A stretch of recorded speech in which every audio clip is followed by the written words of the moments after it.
Okay. Good afternoon, everyone, and assalamu alaikum. My name is Mamun Khan, and I work as the program manager at ARCC. Welcome to a session today on what makes Islamic counseling different. Before we begin today's session, I need to go through some housekeeping, just to make you aware that this meeting is being recorded and will be uploaded on our website and YouTube channel. Please feel free to turn off your video if you are uncomfortable being on camera. That's not a problem at all. If anyone wishes to discuss any sensitive issues during today's session and do not want it to be recorded, please just tell us beforehand and we can edit that section out very easily. Everyone is muted as you come in. As you can appreciate, it's not possible to conduct a meeting when everyone's mic is on. You can post your questions and comments via the chat facility. You will also have the opportunity to ask questions directly to our panel of speakers later in the meeting. Please do not post any links or images or you may be removed from the meeting. Just a reminder that we are active on social media. Please follow us at ARCC Ltd on Facebook, Twitter, Instagram, and YouTube. I can see that we are joined by quite a few new faces today, so I will take this opportunity to say maybe just a little bit about ARCC. So we are essentially an infrastructure support and development organization that has been serving the needs of the Asian communities in the borough for the past 2 decades. We work closely with the council, the NHS, different funders, various stakeholders and other organizations in the borough to deliver projects and activities that essentially improve the lives of the local community in the borough. To find out more about the different projects that we are currently running, please visit our website, www.arccltd.com. I will now hand over to my colleague Bina Ali, who is the project coordinator for our mental health project, to facilitate today's session. So over to you, Bina, and thank you. Thank you, Mamoon. So should we share the agenda first so that everybody can see what's going on today? Welcome, everybody. Thank you for joining us today. So we're just going to have a short introduction, and then we're going to have a session with Shabnam and Aisha, which will be really, really interesting and interactive. So please do interact with them. Then we'll possibly have a Q&A if, so if you have any questions, please do let us know so we can allow time for that. And then we'll just go through a quick upcoming events and activities slide, and then we'll close at 4 o'clock, all being well, inshallah. Okay, so today's workshop with Shabnam is part of our Here to Talk initiative by ARCC to raise awareness of mental health issues in the Asian and Croydon communities. Our aim is to bring mental health topics to everyday conversations without having a stigma attached to it. This is so that we have an understanding of signs to look out for the most common issues faced by our community and our loved ones. We can all become a champion for our families, friends, and our colleagues. So I'm just going to introduce our speakers for today. So we've got Shabnam, who is the founder of the first accredited Islamic counselling training in the UK. Shabnam's goal is a simple one: to support people in finding out how to fully live their one wild and precious life. She believes that difficulties more than anything else have the potential to wake up your heart. Difficulty and ease go together. So since 1997, when the first Islamic counselling courses were set up by Shabnam and her husband, there was little or no awareness of mental health in our communities and a very rigid approach to life. Since then, groundbreaking work has paved the way for many services and also individuals who are looking for personal transformation. Shabnam's work with big and small organisations, including Cambridge Muslim College, Grenfell Support Workers, the Muslim Youth Helpline, the International Academy of Self-Knowledge, which is an online spiritual development programme, as well as schools, social services, charities, universities, and colleges. And then we've got, joining Shabnam today, we've got Aisha as well. So Aisha's early years were spent in the rich and vibrant cultures of India, Bangladesh, Pakistan, and the Arabian Gulf, where she grew up mixing with varied communities. People's resilience in the face of challenge and their experiences became an abiding interest for her. Aisha previously worked in journalism in the Middle East and Pakistan before settling in the UK. Through focusing on her spirituality, she first became a breath therapist. I'm hoping to hear more about this because I'm not quite sure what that is myself. And then Islamic counselor, and then a psychotherapist, which she has practiced for 4 years. As an Islamic counselor, she has worked with a variety of mental health issues, including anxiety, depression, domestic abuse, adults who suffered child sexual abuse, clients with ADHD, and bereavement. Aisha is proud of her ability to be a bridge across cultures and people. So Aisha and Shabnam have prepared a very, very informative and interactive session for you.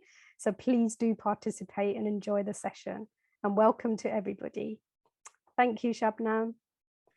Thank you so much, Bina, for your lovely introduction. And thank you to Mamoon and the team at Asian Resource Centre for inviting us. One of the things that I think is really important for us at Islamic Counselling is that, alongside our work with individuals, it's also really important for us to speak to groups such as yourselves, to share a little bit about mental health and to make it less stigmatized. So we've been doing that for ages, and grassroots organizations like yourself are very close to our hearts. So thank you for inviting us. I just want to give a quick overview of the sort of different sections of what we're going to present, just so that you have a feel for where we are. I'm going to speak a little bit about the self according to Islamic teachings. I know some of you will have come across nafsiyat, the science of the self, and there's a whole technology around that. I'm not going to go into the detail of it. I'm just going to focus on one specific aspect that's especially important in what I want to present to you today. I'm going to play you a brief video, which is of a counsellor speaking. She's actually in the last part of her training. So that would be a lovely thing to share with you, I think. Then Bina warned you that we're going to be interactive. So we're going to have a little exercise as well that I hope you'll take part on, which is based on the theme of courage. I'm then going to introduce Islamic counselling training, which is a huge part of our work, why we set it up. And then I'm going to hand over to Aisha, who is going to speak about the Latif project, which is our sister project, where Aisha, as the senior counsellor, works a lot with individuals, and she'll speak a little bit about that.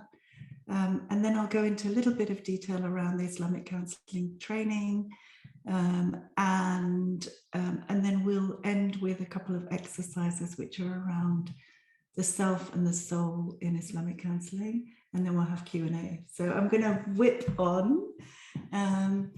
So in terms of who we are in Islamic counselling teachings, and the thing I think that comes to my heart so often, is that, we can be so many different things in life. We can be our small selves, and we can be huge expanded selves. And I think you probably know and sense what I mean. There is a vastness of the human spirit that we have access to. Allah says to us that in the Quran, that he breathed into us of his spirit.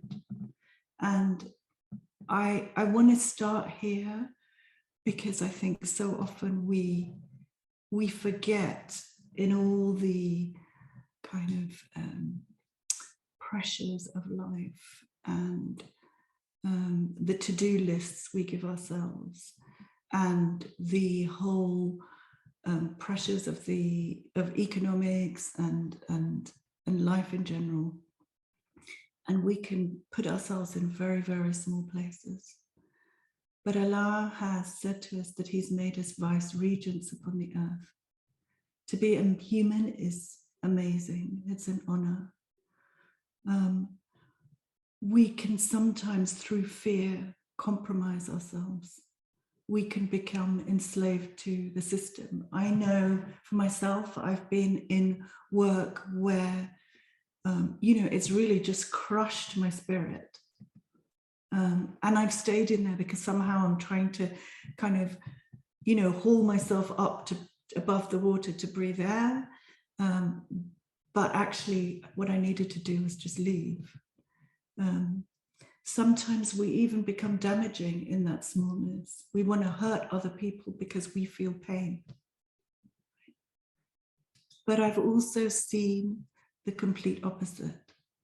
We can be courageous, even in small places. And we can see a child, comfort them and empower them. The other day, actually, this is speaking about a friend of mine who said to her young daughter, no, you can paint your own room, which is very dangerous, I agree. But what an incredibly empowering thing to give to a child. It's courage, actually. I would find it very courageous. And speaking truth to power, so important in our time when, there is so much showmanship in politics and in our lives. So important in the context of the pandemic when we've discovered how much we need each other and yet we're being cut off from each other.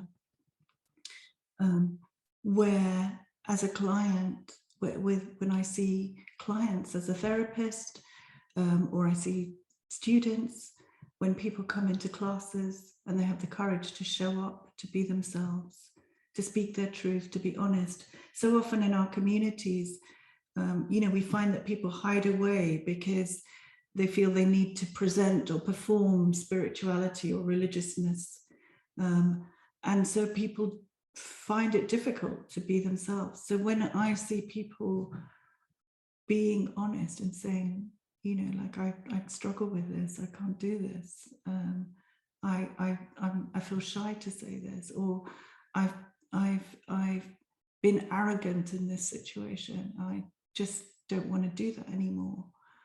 That kind of courage is really difficult we don't see it on Instagram. You don't see it in a cute image within Quranic ayat and, all of that. It's deep, powerful courage that is, I think, part of that spirit that Allah blows into us. I've seen, and I know Aisha will talk about this more, but I've seen, for example, where an abused person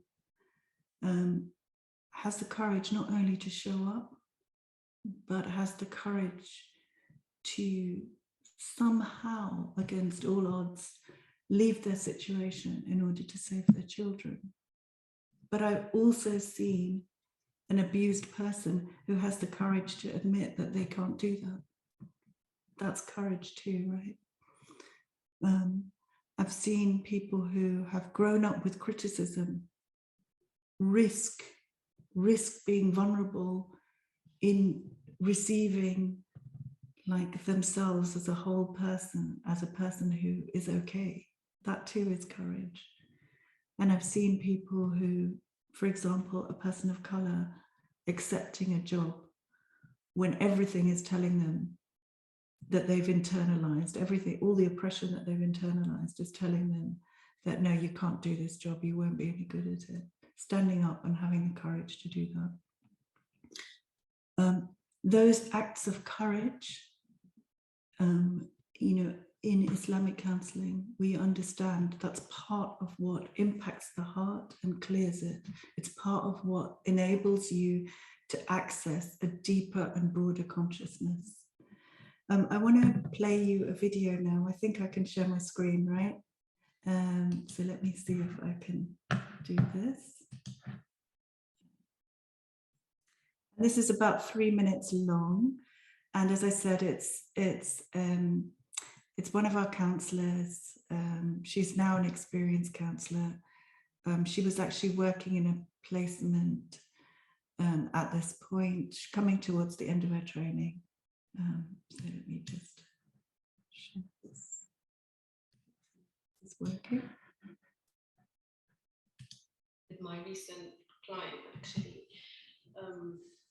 I feel really nice inside, and I feel something different inside when I heard him say that coming to therapy and what he's done has been a revelation for him. So, and he hasn't even finished therapy yet, and already he's feeling like it's a revelation. Wow, okay, that's really nice. And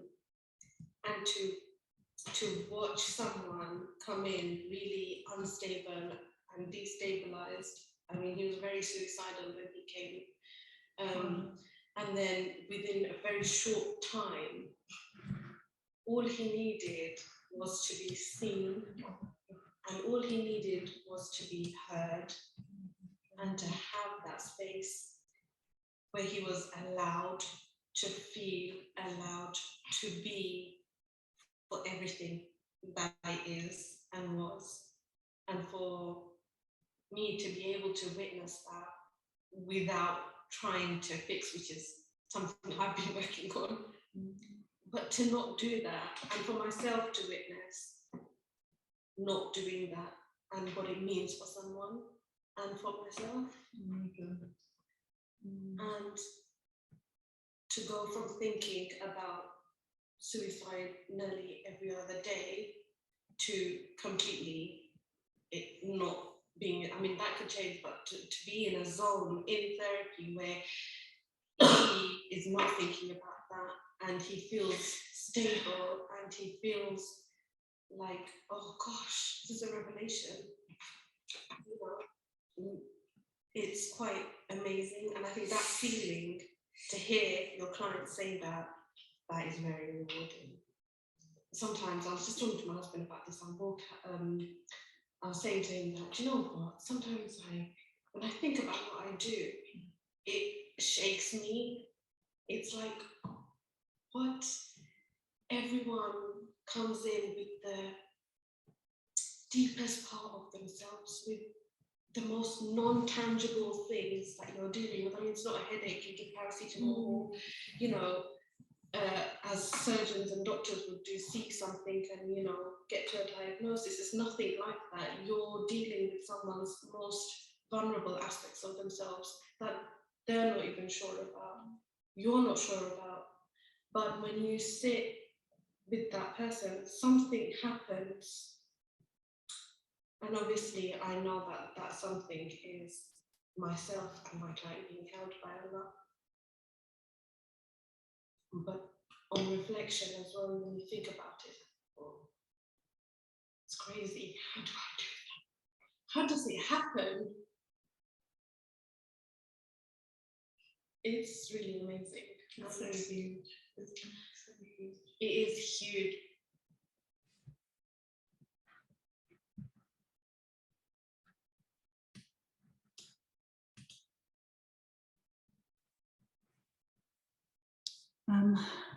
Yeah, I mean, I hope that video touched your heart as it touches mine, even as I listen to it now.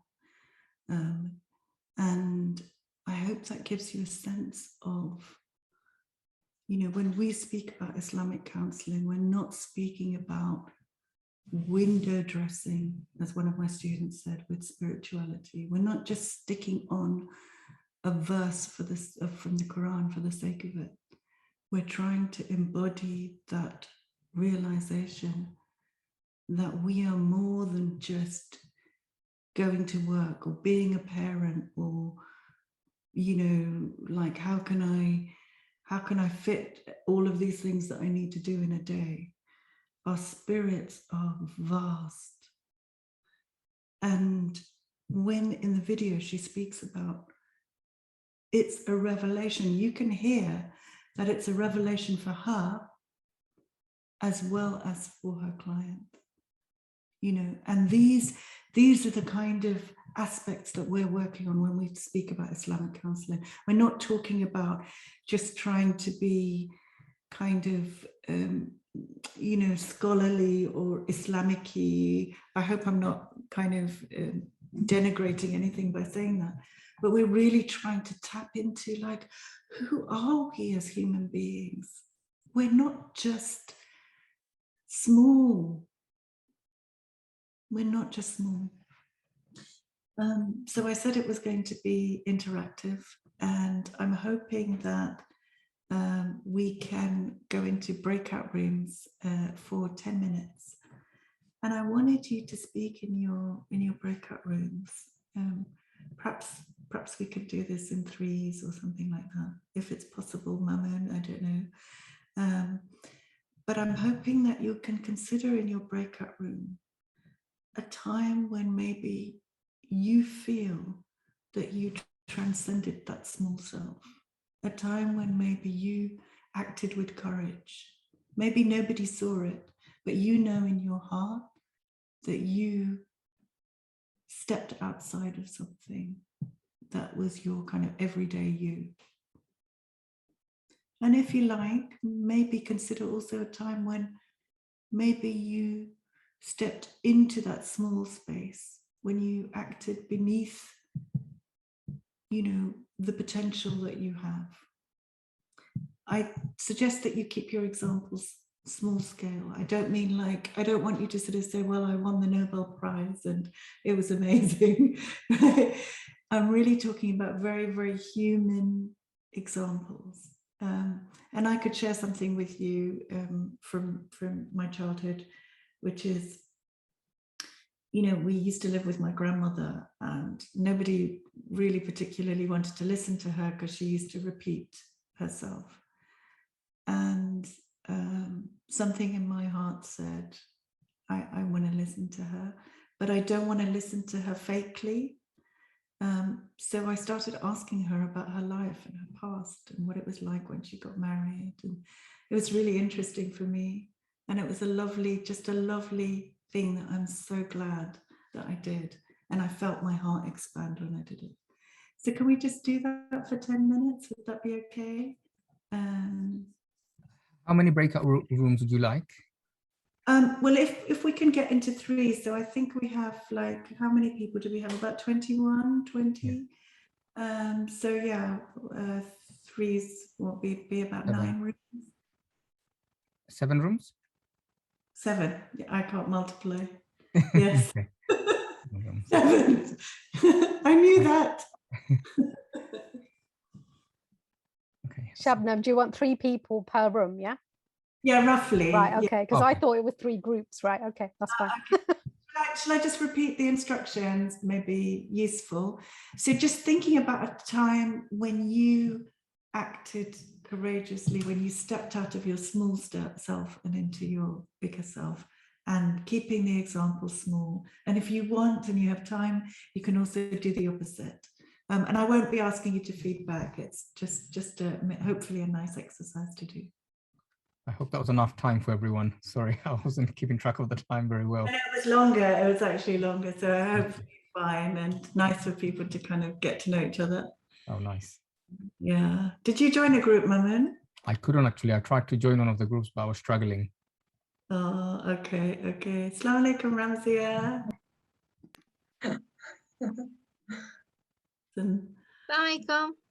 Another one of our counsellors, Mama.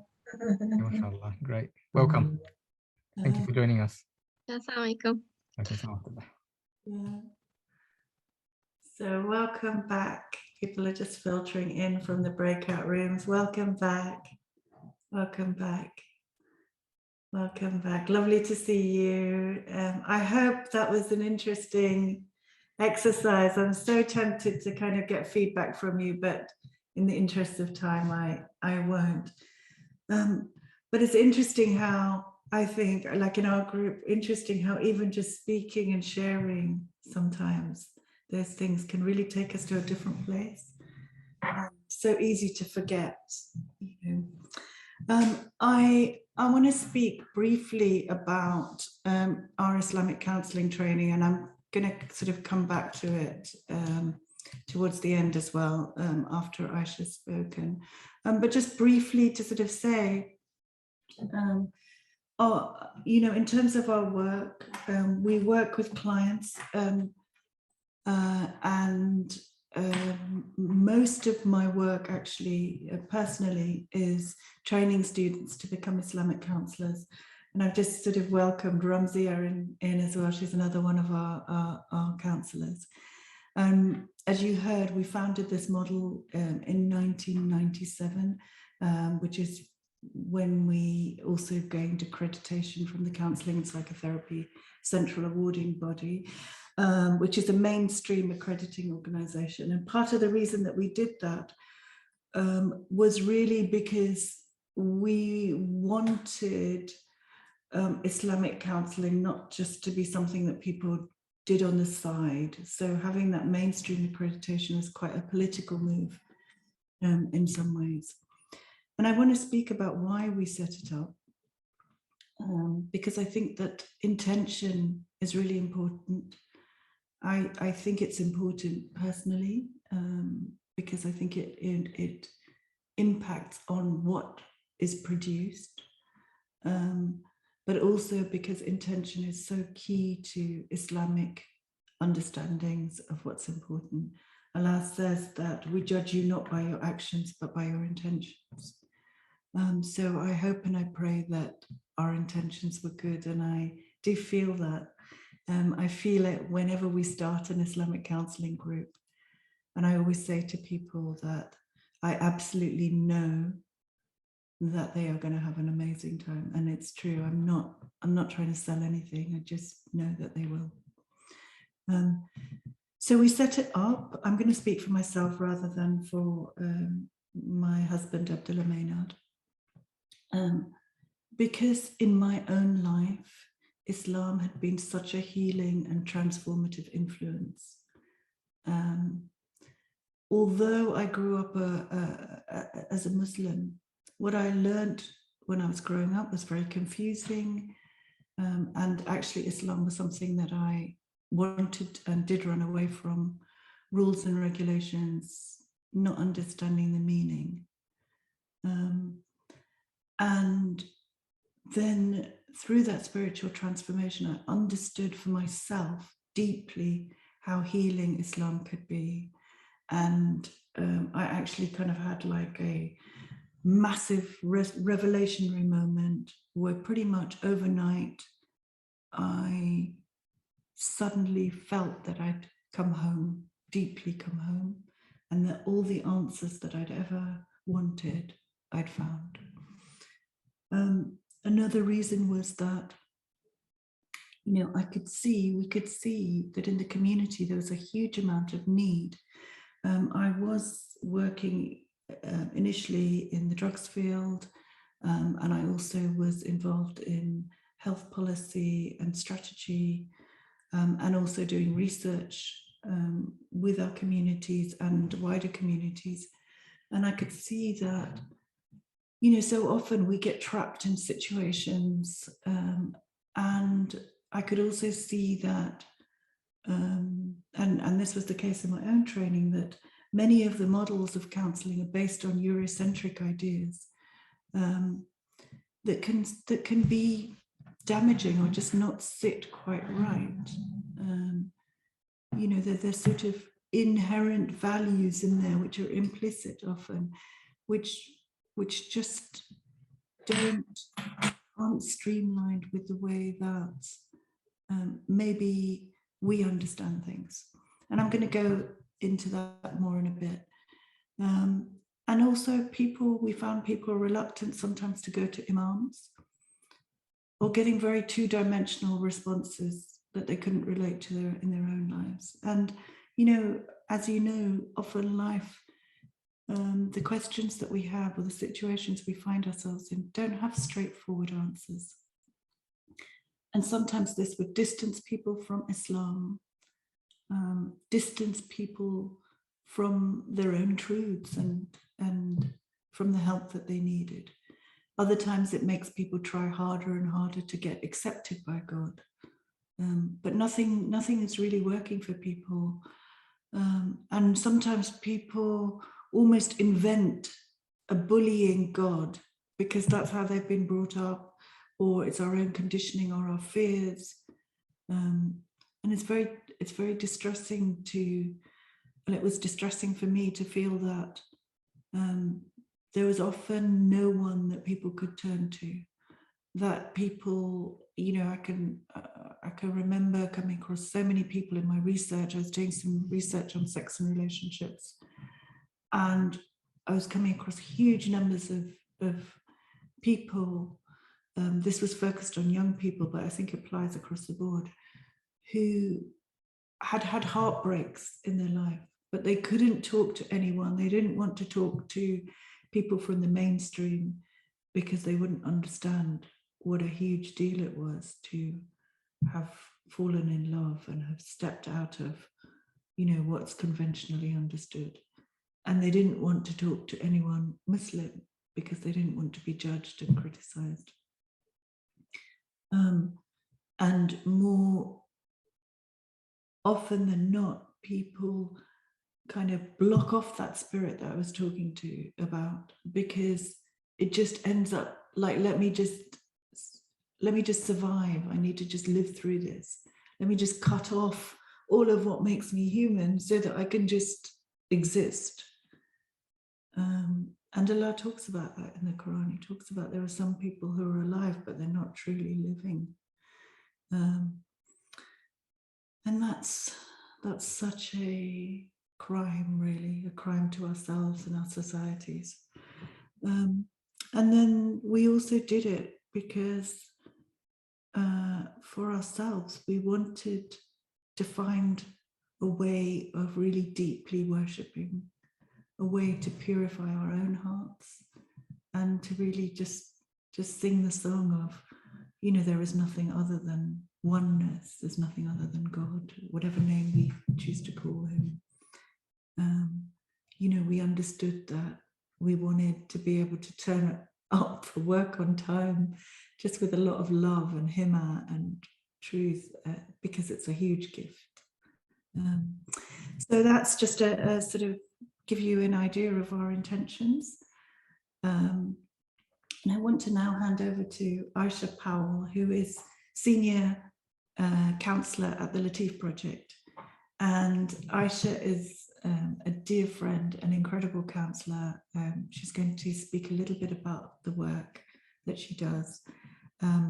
Briefly, just to mention, Latif Project is our sister project, and it was set up by Abdullah Maynard, my husband, who has really wanted for there to be a service which was free and accessible by Muslims and non-Muslims, in order to be able to access Islamic counselling, which is a massive uphill struggle to develop and to set up. But anyway, that's the Latif Project. Let me hand you over to Aisha. Thank you, Shabnam. Thank you, Bina. Thank you, Mamoon, everyone, for arranging this and organizing it. It's a pleasure to be here. I hope everyone can hear me. Is that okay?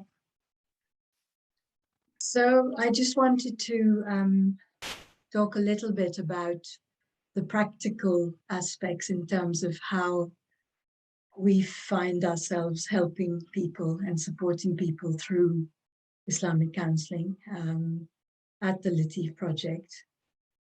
I see a whole range of clients from different age groups, genders, ethnicities. And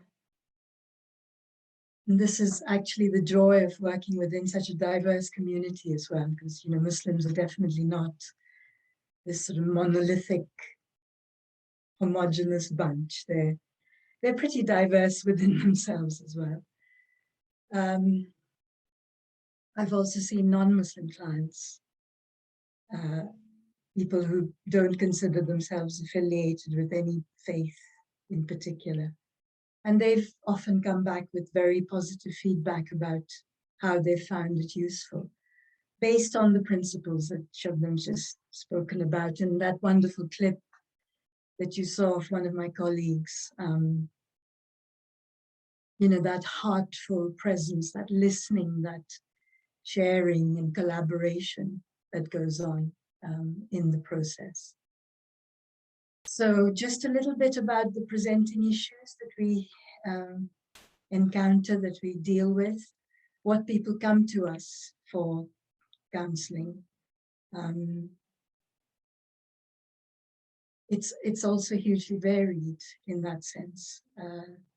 There's a massive range of challenges and struggles that people face. One thing that I noticed this last year, particularly from June of 2020, was this immense rise in domestic violence cases. So we had a lot of referrals coming in since about June of last year. And this was reflected nationally as well as within the Muslim community, very sadly, during the lockdowns, particularly of last year. And not just women, but men as well. Vast majority were women.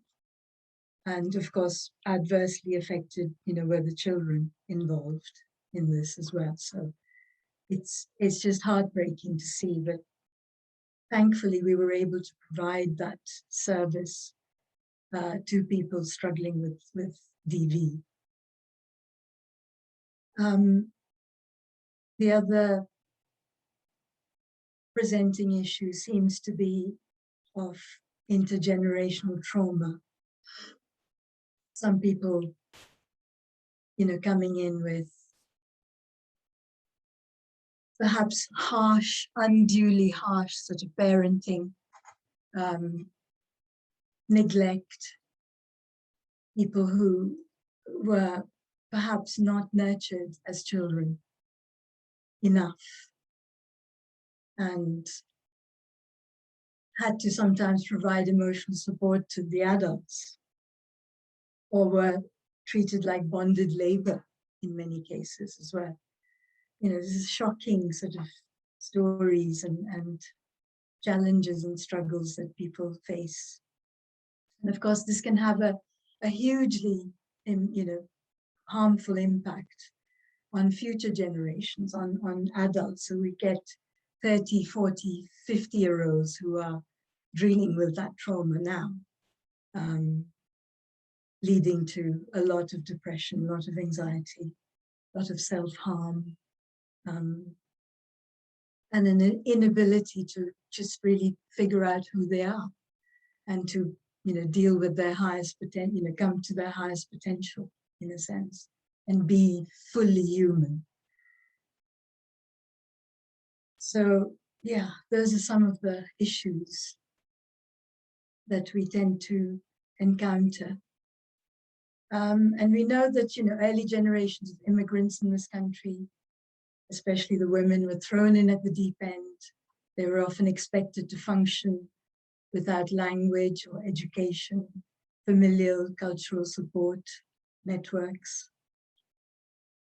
with spouses that, who were busy making ends meet, not around at home to provide other kinds of support, often dealing with institutionalized racism, just everyday racism, shaming, othering, effects of colonization, etc.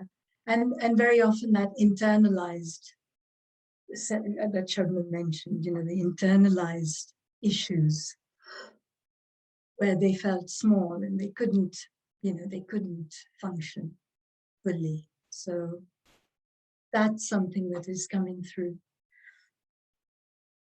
Yeah, so, a lot of these clients need a careful, very caring, holding support through this process, basically. Yeah, which I think I see is amazing in terms of providing that.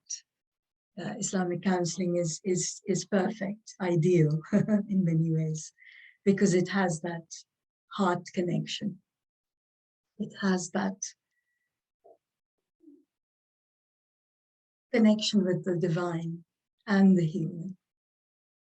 So we as IC counselors, seek to educate ourselves, to try and constantly be aware of ourselves, to be watchful, to have that taqwa, cautious awareness that we're always accountable to Allah. We're constantly striving to keep Prophet ﷺ's wonderful conduct and example before us, so that we can imbue that into the sessions, we can embed that. So clients feel, like my colleague was saying, really validated.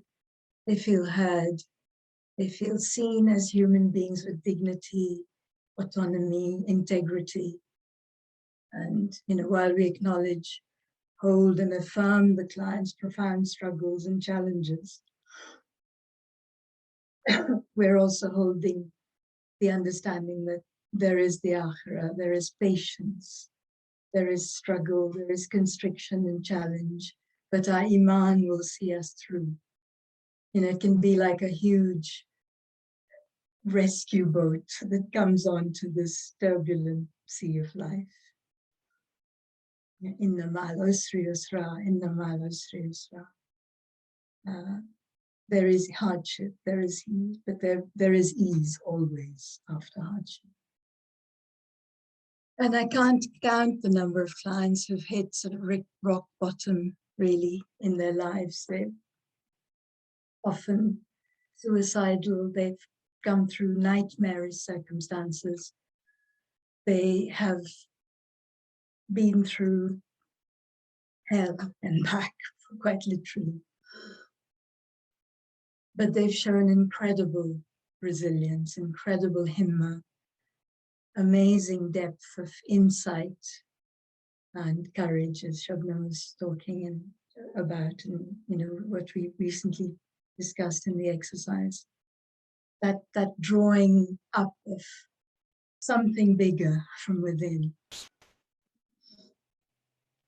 That kind of mercy and generosity and forgiveness, covering shade that Allah promises to those who rely on Him and turn to Him. So, the clients often connect to that beautiful vastness of spirit. And really, my clients are my heroes. I really do believe that it takes immense courage for them to be open and vulnerable in sessions as they do. It's extraordinary. Trusting their hearts to a relative stranger in some ways. It's not all grim and bleak, of course. Some clients come in for personal development issues as well. So they may have common problems, common life problems, dilemmas that they want to address. And again, I think Islamic counselling is very suited to this. Often someone needs to speak in confidence to a counsellor who's not connected to family and friends, just to gain clarity on certain issues, just to work something through and come to their own decisions and choices, and to overcome perhaps low self-esteem because of bullying in the workplace, or as making some sort of a difficult life decision. Very often the relationship of trust built between the counsellor and client, it provides that space of consistency, and the client needs to, feels that they can just vent or just explore and have that space with the same persons. And very often they come through to the other side of these dilemmas and conundrums just through that process. It's not necessary that we use, techniques or tick boxy exercises. It really is, not that we're against those. We use, anything cutting edge, any new research is acceptable, of course, and very good. But it is that heart connection, ultimately, It's providing that stillness of heart within oneself and the client. Yeah, it's just a recognition of that within ourselves. Sometimes laughter is great as well, and this happens a lot under appropriate circumstances. Laughter is very healing and therapeutic. Just a recognition of some of the silliness that we can fall into. We can make mistakes, we can get into all sorts of puddles and trip up on ourselves as well. And that's okay. That's all right. You know, we're human. Allah covers our faults. And if we're sincere and not arrogant, we learn and move on. So that's essentially how it works in the sessions on a very general sort of broad brushstroke level. I just wanted to address another theme that comes up working with Muslim clients particularly, is that, and I think Shabnam touched on it, was about the development of a healthy ego.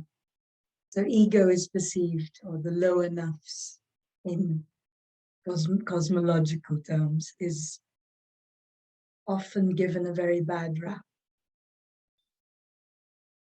in spiritual and religious communities. So our ego is like considered something that needs to be discarded or suppressed or somehow crushed in some way. But our ego and our nafs is necessary for us to navigate in the dunya. We can't set up appropriate boundaries. We need to know what we need to ask for as well. And without the ego, that's really not possible.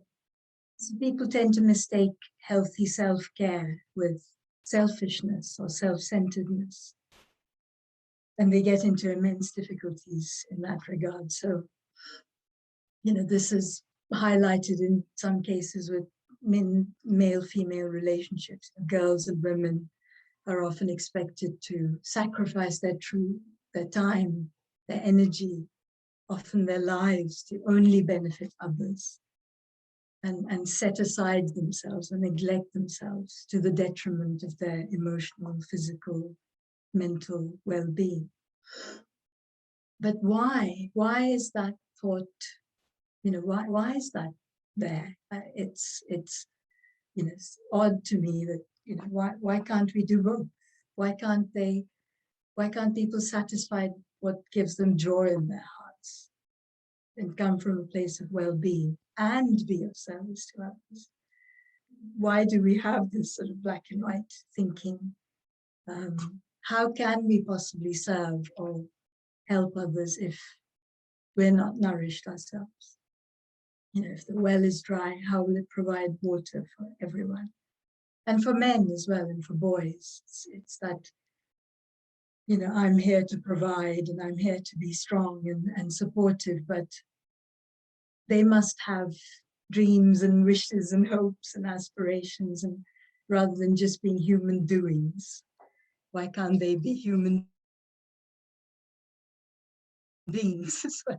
So, so a healthy ego, honoring ourselves, equally with others, is a way of balance. And I think it's often probably one of the aspects of the middle path that's spoken of in our traditions,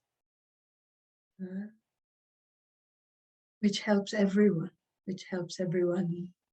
regain their balance and mental well-being.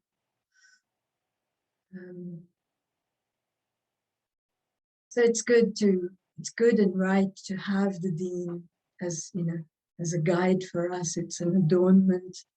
We're very privileged and very blessed to have the distinction of Islam bestowed on us.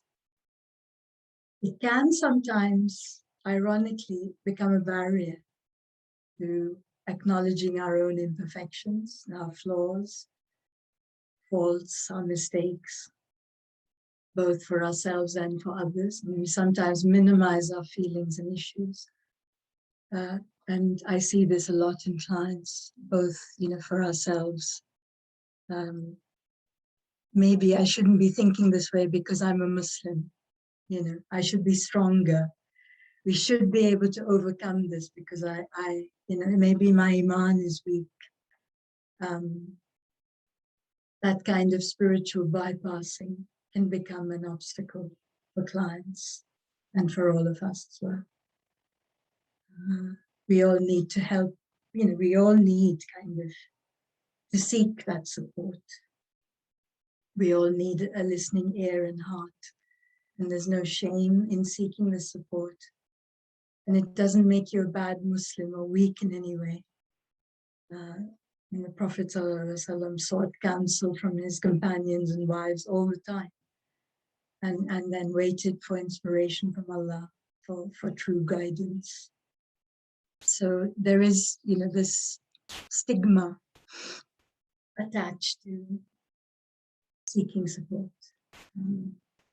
which I hope we can change as Islamic counselors.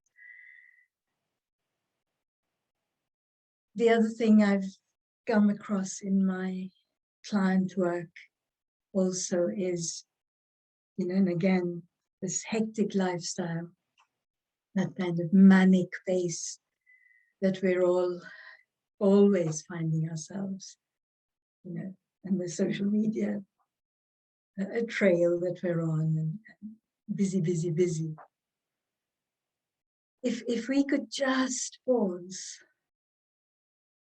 if we could just take a little bit of a pause, and we always have a choice to do this. We always have the capacity to, no matter how busy we think we are, to just stop. And surely that's the essence of the salat. It breaks our stride, it interrupts our human doings and asks us to stop, to pause, to reflect, to hand over what doesn't belong to us to Allah, just to watch, just to kind of soothe ourselves, to reintegrate. It quite literally gives us room to breathe in many ways. So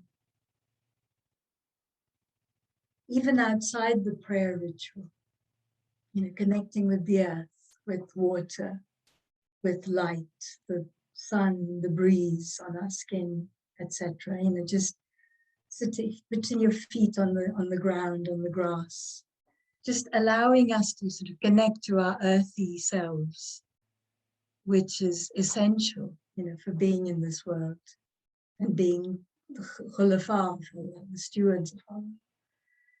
Turning our focus and attention and love towards the elements that we are made from is a way of showing our gratitude for the precious gift of life that we've been blessed with.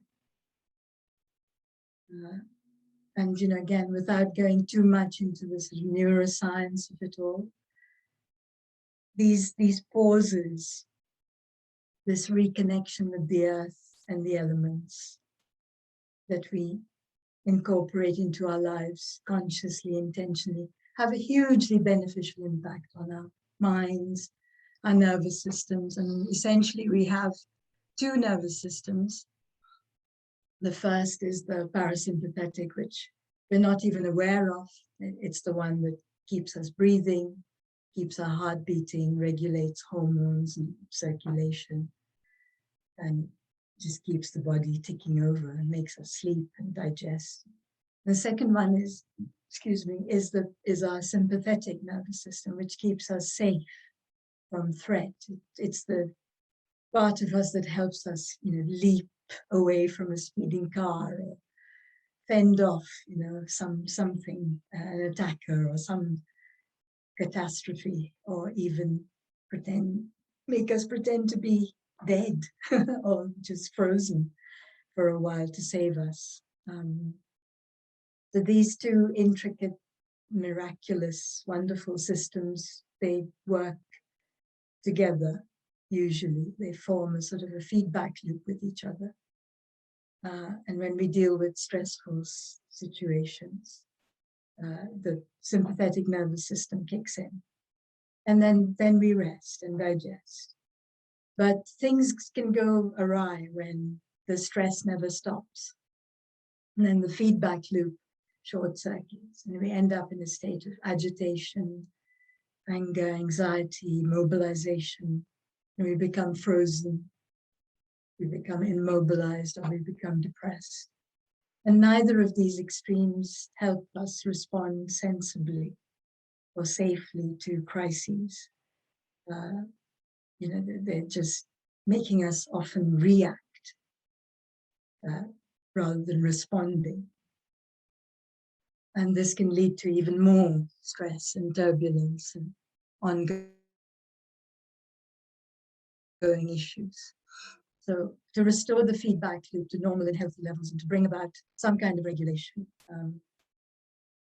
using the breath is ideal. It's both unconscious and under our control. It forms a kind of a bridge between the two nervous systems. So it's interesting, and linguistically, it's not a surprise that the word for breath in Arabic, nafas, and in ancient Aramaic and Hebrew, nafash, is the same as nafs, which is the self. And Allah blows his ruh into the self, essentially. And he's also gifted us with our breath. So, I mean, we can go through just a very brief breathing exercise, if that's all right. And see how you go with that. It's something that I use with clients. I use it frequently with myself when I'm feeling agitated or stressed or in that rush mode. And it's really just a very simple, portable thing that we can use anytime that we like, really. So something that you can take away, perhaps.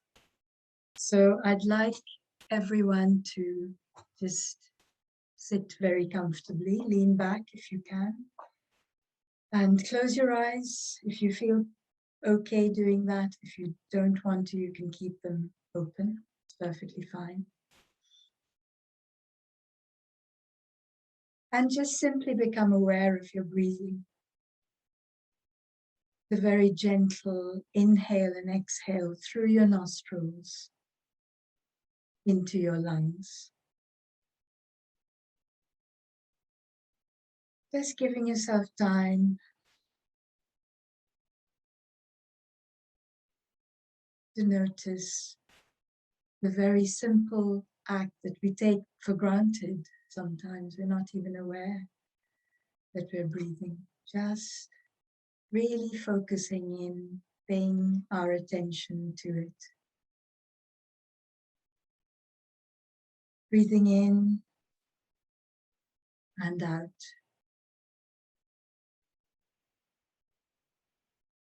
Breathing in and out.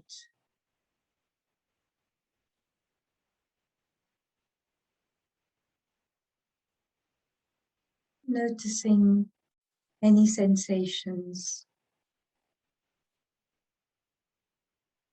any thoughts that are arising in the body and the mind.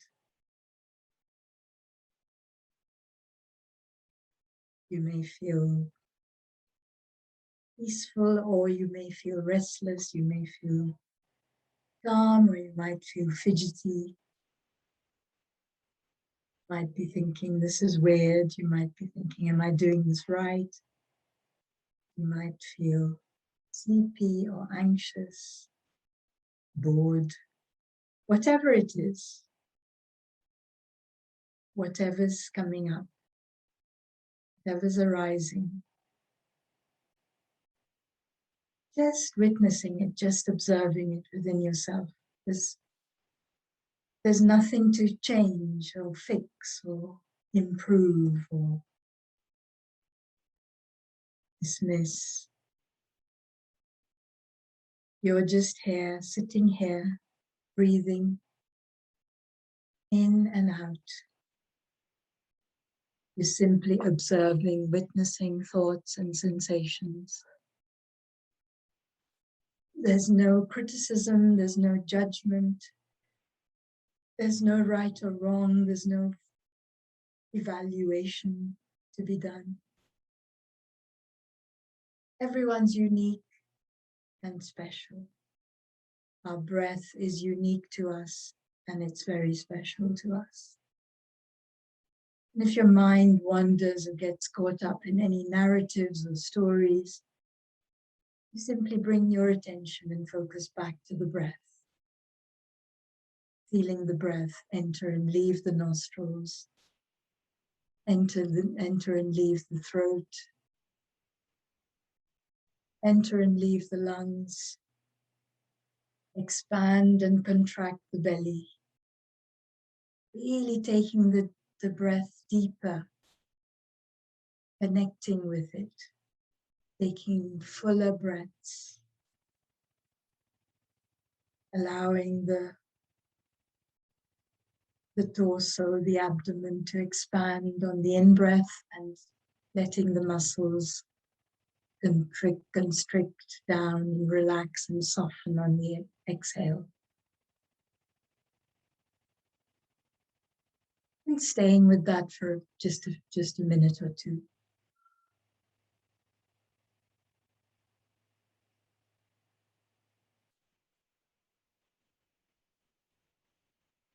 And again, noticing how things are changing, perhaps speeding up your breath, taking it very slowly, whichever feels comfortable, playing with it. You are in charge of your breath. As we breathe in and out, slowly but fully, perhaps you could just focus on one point, either the breath coming in through the nostrils, or the throat, or the chest, or the stomach. And really, really focusing on that area. Keep your attention on that.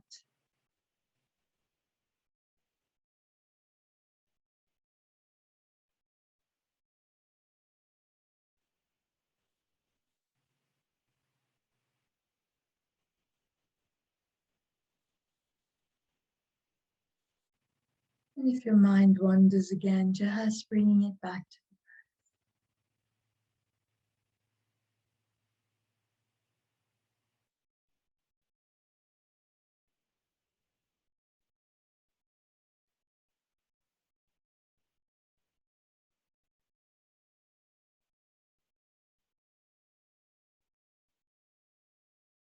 bringing your attention back to your normal breathing when you're resting. When you feel comfortable, you can open your eyes, wiggle your hands and feet and have a look around you and your back.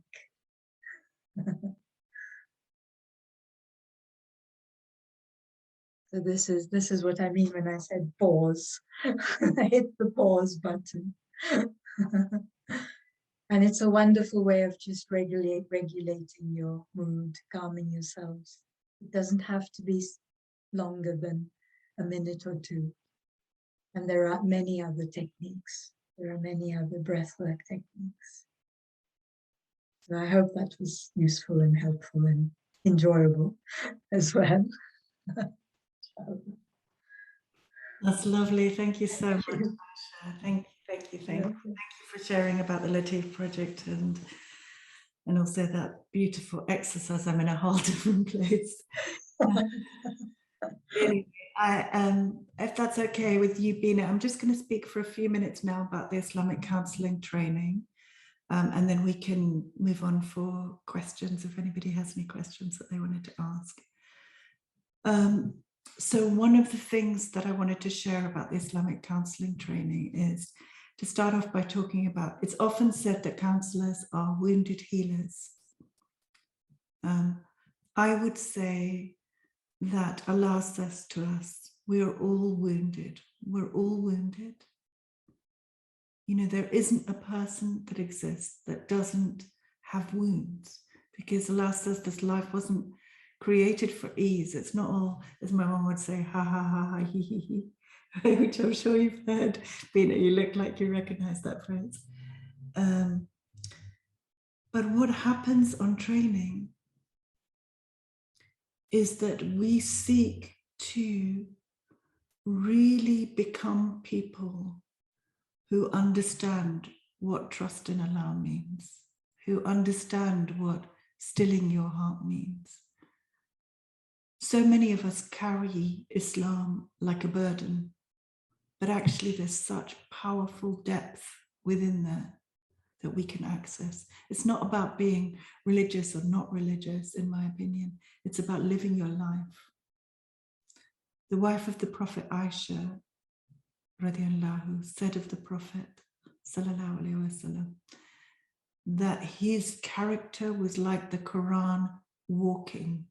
In other words, he'd internalized Surat al-Baqarah, Surat al-Fatiha, Surat al-Ikhlas. That was like the beat of his heart, right? And no small thing. That's what we want for Islamic counselors.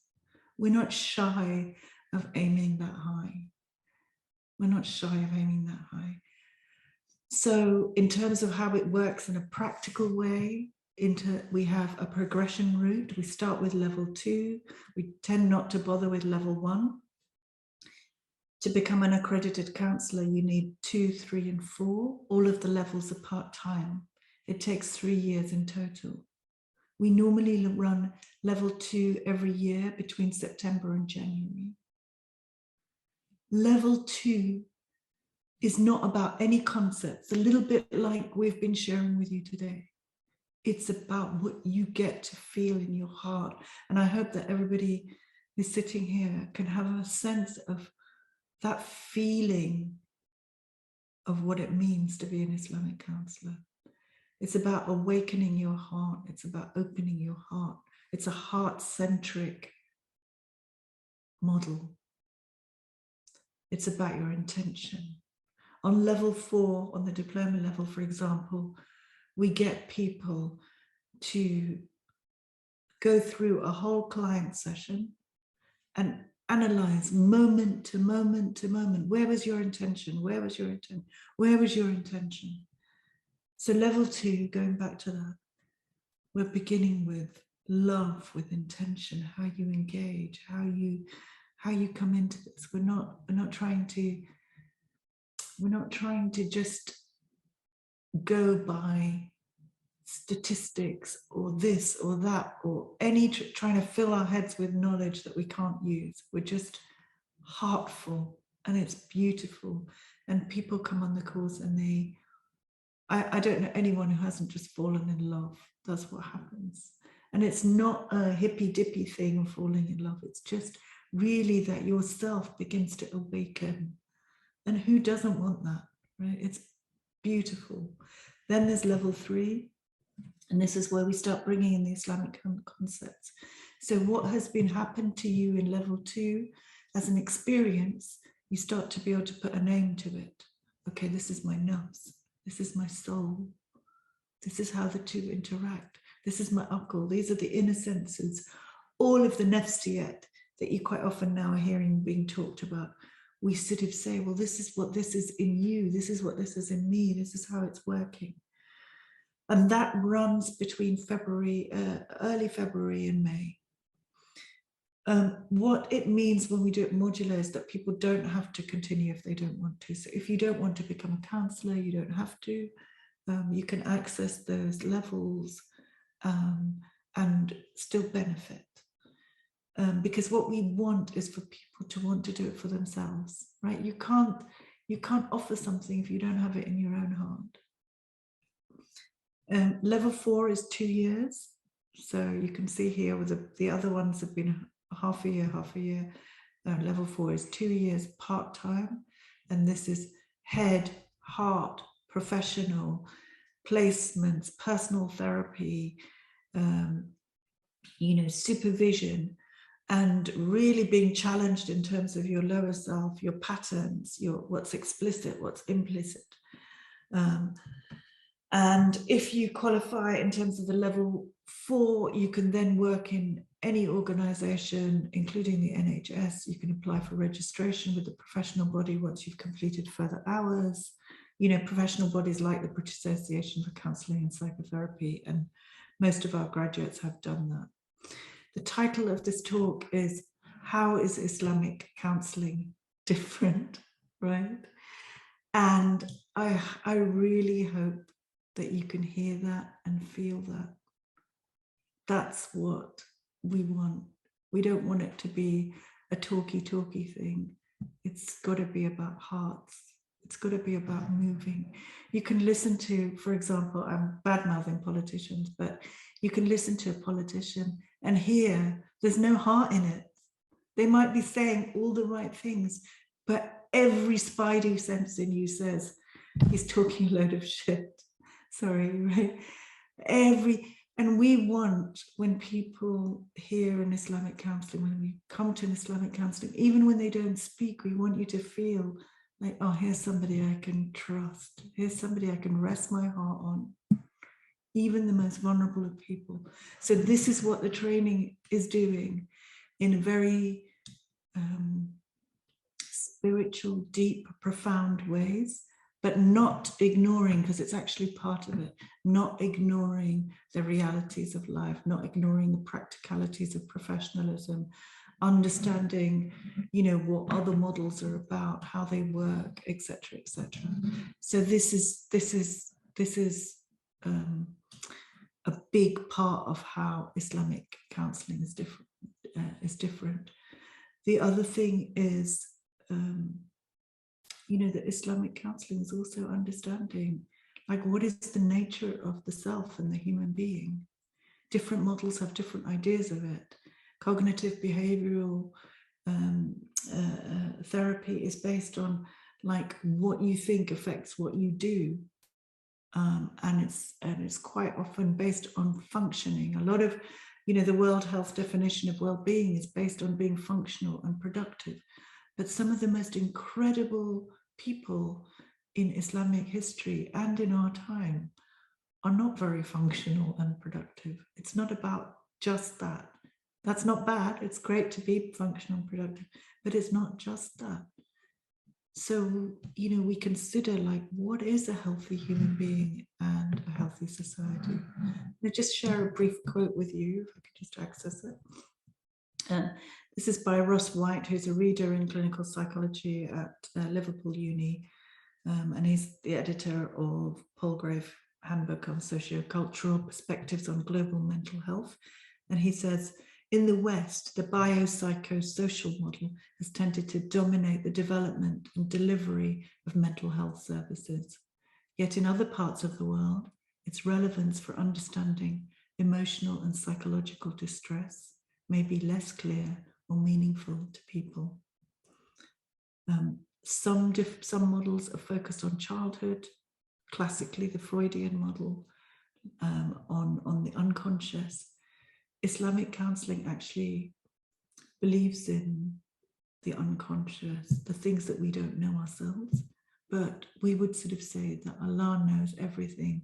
Allah says in the Quran, He knows every leaf that falls. So there's a part of you that knows, even, like, for example, as a counsellor, there's a part of you that knows, as Majabeen said in her video, and Aisha was talking about, that even when you're walking with people's uncertainty, that there is a certainty in Allah's knowledge. And if you trust, if you really know how to trust, because most of us have to learn what that looks like in reality. We can say the words tawakkul, but do we actually know what that means? So, for example, you can be with somebody who is desperate, and you can sit with their uncertainty and their crying out, and they're feeling that nothing is going to work. And you can offer them safety because you have a sense of safety in your own self, in your own heart, which comes from Allah. How does Islamic counselling relate to Western models? Aisha was alluding to this. We use lots of different types of things. In terms of knowledge now, there's being a lot of work done to Islamicize psychology and also to psychologize Islam. So we've never wanted to exclude good knowledge that comes from non-Muslim sources. The Prophet ﷺ didn't do that. But we don't want to have Islam as just a tack-on thing onto the end of things, or let's make this Islamic by talking about Allah in a session. It's not like that. It's deep knowledge for our heart and souls, something that we crave, and it's different to the individualistic society that we find ourselves in. And this is in the West and the East. Sometimes we talk about Western models and Eastern models, but actually this individualism is, I think it's a global sickness now, I'd say, if I can speak to it like that. Just briefly to say, how does this relate to Muslims and non-Muslims? We consider Islamic counselling in our model to be for all of humanity. Allah says that He is Rabbil Alameen, Lord of all the worlds. It's not about trying to preach to anybody or sell anybody Islam, but this way of understanding ourselves is not just,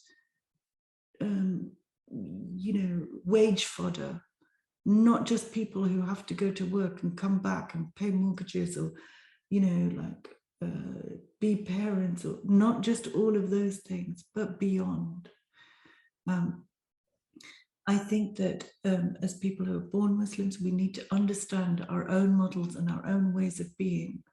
Well, I say to my students often, like when they sit exams, don't be shy of speaking out our truths.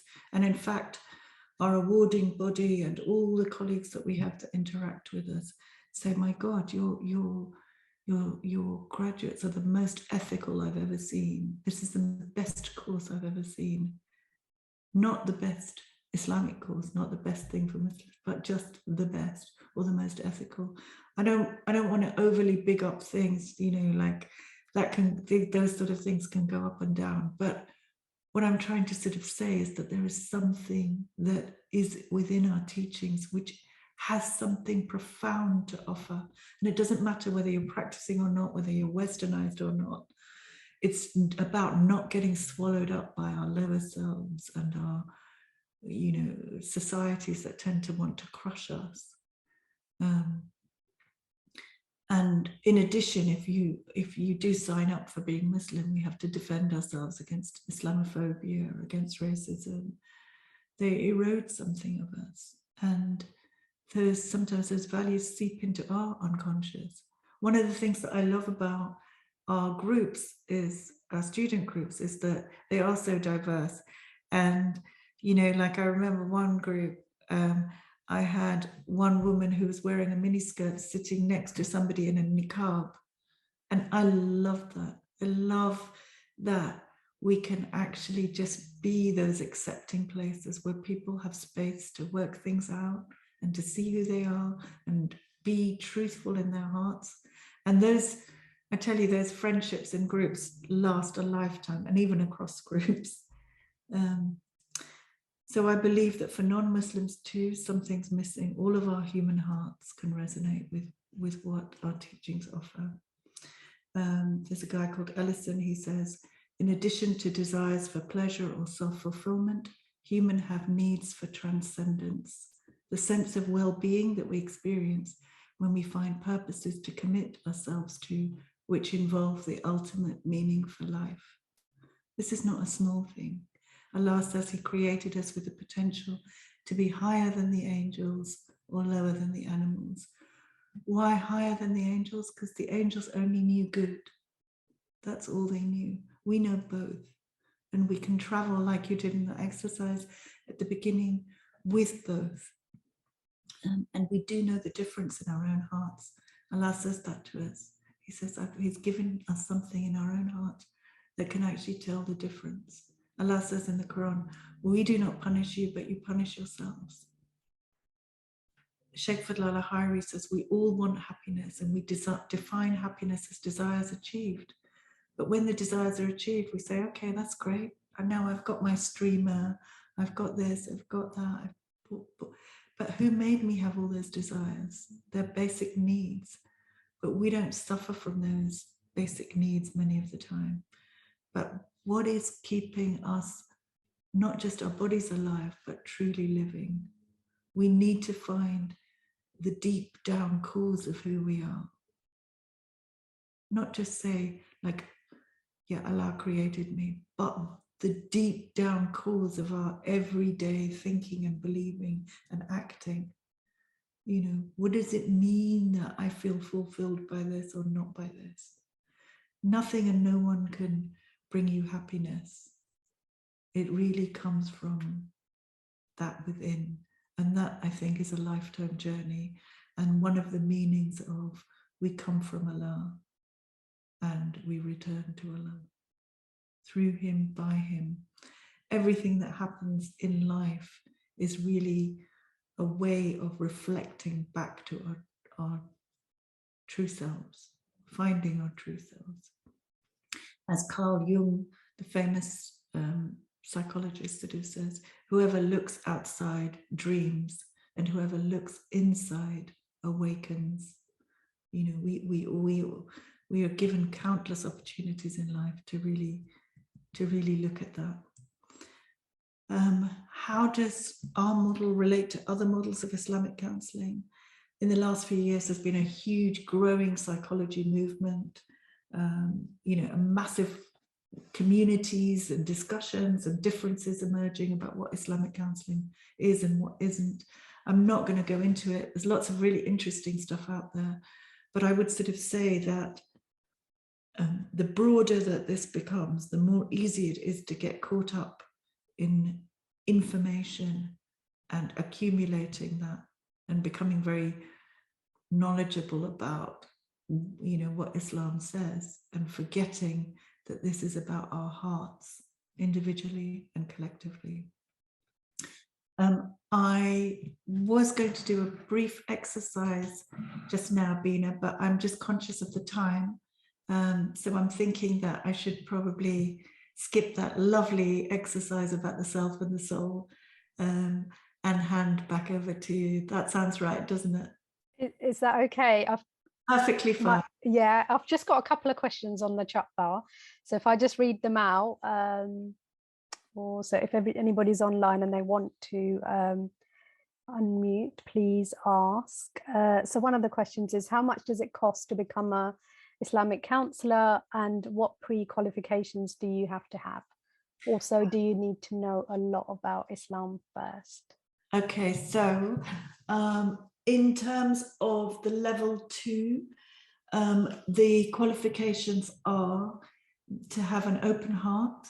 You have to fill in the application form, and that's really essentially what we're looking for, that you have an open heart, and that you're not going through trauma currently, because we need to explore it. In terms of cost, I don't want to give you the wrong information, and I always forget this, but you can find out information on the costs and the way that we work on the website, which is www.islamiccounselling.info. You need to start with level 2 unless you have the equivalent qualification. So then you can join at level 3, but you can't join level 4 unless you've done our level 3, because on level 3 we start to talk about theory, and people can't catch up. So that's essentially how it works. I hope that answers. Yeah, someone's just come in and said, do you have to start from level 2, or can you start from 3 and 4, which I think you've answered anyway, so that's fine.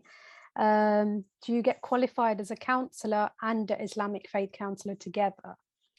Or is it two separate things? No, you do in our model. So what the certificate says is, I think this is right, Aisha, working from a spiritual perspective. And we try to insist that our counsellors are very proud and say we are Islamic counsellors, and actually I think all of them do, unless they're just saying that in front of me, but I think all of them do, right, Aisha? They do. No, everybody is really happy and delighted, and actually people are received in mainstream and in Islamic circles really beautifully. It's different to when we first started. People were a lot more suspicious about, like, what is that, including within our own communities. But now I think Islamic counsellors are very, very welcome. Excellent. What is the availability of Islamic counselling like in the UK? We are a small organisation, so it's still not very available. The Latif Project is the only organisation that's offering Islamic counselling according to our model, but there are other organisations like the Lantern Initiative, Safura is here. There's the Ihsan Project in Bradford that are doing Islamic counselling in other sort of ways and according to other styles. So yes, it's beginning to happen. We are doing a lot of campaigning work with government in as much as our time allows. This is especially Abdullah is doing this to try and mainstream Islamic counselling in terms of the NHS. But, you know, when you start working further and further into the establishment, there's a lot more barriers to cross. But we are funding is an issue. Funding is one of the major issues. We would love to, you know, we had a whole bunch of support during the pandemic. So we were able to, working remotely, we were able to spread nationwide. But again, the pot became small again, and you know we're having to struggle a little bit. So, yeah, funding is a barrier to spreading it far and wide very often. Yeah, and I think to go along with that, you know, until relatively recently, and still, there's always the focus in terms of funding in terms of ethnicity, and it's always like an add-on. You know, so we tend to become further marginalized by the way that things are institutionalized funding. I'm sure ARC, you're aware of that as well. And I think we're really trying to challenge that. And this is really part of the decolonial ways that we need to work. Okay, I've just got one question before I pass you over to Safura. So how do you get referred? How do you advertise your services? People who are working privately, they're up on our website, or people contact our website asking for counselling. That's at info@islamiccounselling.info. You can access that through the website. And through the Latif Project, Aisha, do you want to say about that? Yes, it's we obviously have a social media presence, but primarily people can self-refer through the website. Okay. So www.latifproject.org, and that has a form, an intake form, and that goes through a process. And unfortunately, we have a huge waiting list at the moment. Oh. But that's essentially how people can get in touch. Yeah. Okay, so I've got Safura. Can I unmute you, Safura?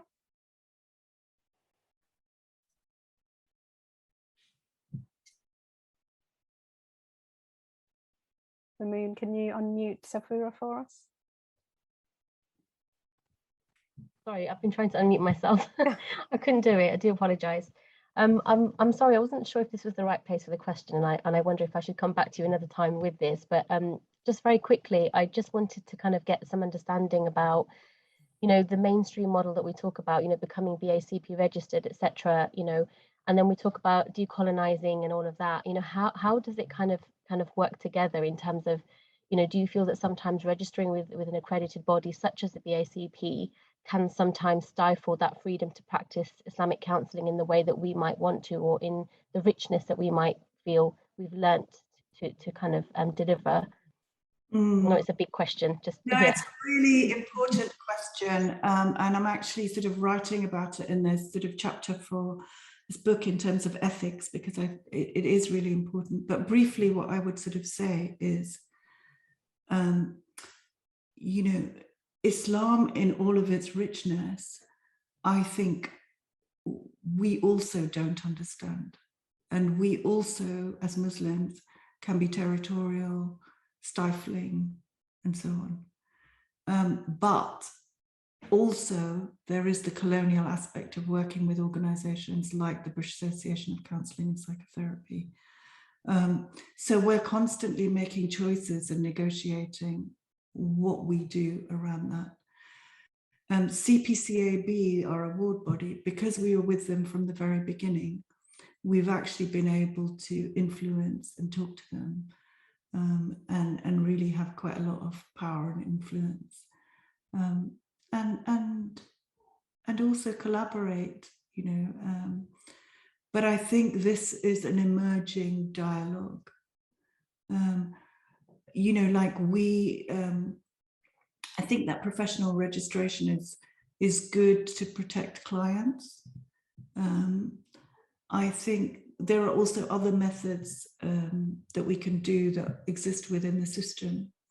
I'm not going to go into it now because I don't think that's going to be useful for everybody, but I think that there are ways that we need to develop this. So I think it's an ongoing developmental process. What I'm scared of is that we end up getting crushed ourselves because we're taking on sort of so many things in different places. And you know, the point is not to lose the baby with the bathwater kind of thing. I hope that helps, Sephora. It is a big question. That's great. Thank you. So I just wanted to read out one, it was more a comment really. So it's from Nadir. So as humans, everyone finds their purpose in life and engage with others, either through raising family, supporting friends, or volunteering. Just sums it up really, doesn't it? Yeah. And I think that sort of service to others is often service to others that we find ourselves, right? Because you're not so caught up in your own story. And when, you know, you work with clients or you work with other people or you serve other people, even whether it's not as a counsellor, you know, I mean, obviously we can all do that in an egotistical way, but if you don't do it in an egotistical way, you actually open your own heart. You get more from it than you give, you know, which is incredible. Like Majabin was sort of said, like, I can't believe I'm in this. You know, We've all had those moments, yes.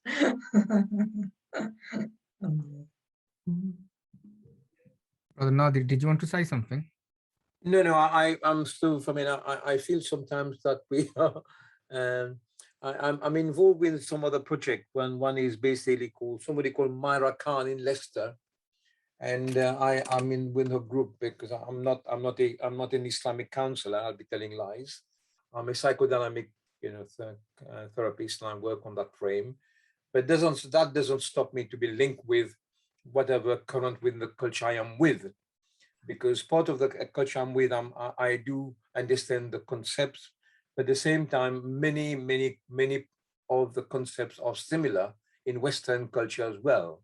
For one thing, we should not deny that. We should accept the bridge which exists within the West, at the same time within our basic, what our bringing has given us. That's all I need to really point out, because there's a fellow who died not long ago, Professor Baldry, sorry, I forgot his name now. He's in Leicester, who passed away in Malaysia, and I know he's been very steering the course from Western perspective to an Islamic point of view, and that's very current. And I read his books. I found that very inspiring for me, just to put me in focus. Thank you. Thank you. We've just got Patrick with his hands up there. Can we just unmute Patrick quickly, please, Mamoon? We are conscious we've got only 5 minutes. So Patrick? Patrick, you've been unmuted. Thank you. Go ahead, Patrick. Just ask your questions, please, very quickly. Otherwise, we'll have to move on. Unfortunately, we are running out of time. Oh. I think we'll move on. I think, yeah. So one of the other questions is, when you do level 3 and 4, do you go into the workplace for training practice? And is that available throughout the UK? And after level 2 and 3, what qualifications do you get if you don't continue to level 4? So, with regard to the 2 and 3, you get, with both 2 and 3, you get certificates, and they carry QCA credits. So they're recognized, but you can't practice. With levels 4, you go into the workplace after we do an assessment to see if you're fit to go into placement. So there's quite a rigorous assessment process before you actually work with kind of clients, and you will have done a lot of role plays, etc., and practice with each other beforehand. That does not happen. You don't go into the workplace on level 3. We offer a lot of support in getting placements, and there are quite specific rules around which placements you can have, but they are available throughout the UK, yes. Okay, excellent, thank you. And just one last question. Do many men go into becoming Islamic counsellors? We wish. We desperately need male counselors. So there are not many men who make it through to all of the levels, and this is true of all counselling courses. You know, that not many men come onto counselling courses. I think in terms of the men that we have, there are always multiple reasons. I don't know whether that's sort of the types of stresses that are on men, but quite often we have men dropping out of the program for very good reasons, sort of say level 3, level 2, level 3, and not continuing. Yeah, it is a really, they are demanding programs. But I think we need to do some more work on that, more campaigning. But if anybody out there is listening to this, I've got somebody for you. So I'm just going to say, like, Patrick, who wasn't able to come and speak himself, but he's got a message on the chat bar. So so this is from Patrick. Hello, I'm very interested in the counselling course. I have a BA in counselling and psychometric testing. Leaving my qualifications, what would be needed to be accredited, as I am not? So he's not accredited as of yet. Can I gain a qualification to practice here in England? Yes. So it was in Ireland that he originally trained in. Yes. So what we'd have to do is we'd have to assess his qualifications so far. And what I'd suggest that he does is he applies for the level 3, because that's the next one coming up. And if he's not, he may not be eligible to do the level 3, he may need to do the level 2, but he will definitely need to do the level 3 in any case, and then the level 4. But that would be amazing. Oh, excellent, Patrick. I hope you've got that message. Please do contact Shabnam. Thank you. Okay, and we've literally got 1 minute, so thank you so much, Aisha and Shabnam, for your presentation, and thank you everybody for joining. I'm just going to quickly go through our events thing very quickly. Mamoon, if you can share the screen for me, please. So these are our usual Friends Food Club, which is on a weekly basis. So if you just contact Naeem, that will be great to register for that. Then this is a new venture that's just started up, Tuesday Talk. So please do go on our website, and we should be able to get lots more information on this. and our free weekly Pilates class run by Lizzie. So most of you, as you're new, so please do look at our website so you can see what's going on. Another session that we have is dance therapy on Tuesdays between 10 and 11. So another thing that we do is free health checks as part of long-term health conditions. So that's done by Lizzie. So we've got an ongoing session here at the health centre, Thornton Heath Medical Centre. So that's every Thursday. And then we've got a specific one at Box Park, Croydon on the 20th of October. And then on the 26th of October, we are going to Croydon College. So we'll be, and then another one at Shirley Muslim Centre on the 29th of October. So the next Here to Talk event that we're going to have is The Road to Recovery. So we would have the details on our website for this one. So please do join us if you can. So I think that's the end of the slide. So yeah, so just wanted to say thank you and apologies for running over by 2 minutes. But thank you, Shabnam and Aisha. Thank you very much. Thank you so much. Thank you. Bye-bye. Wonderful. Thank you. Bye, everybody. Bye-bye.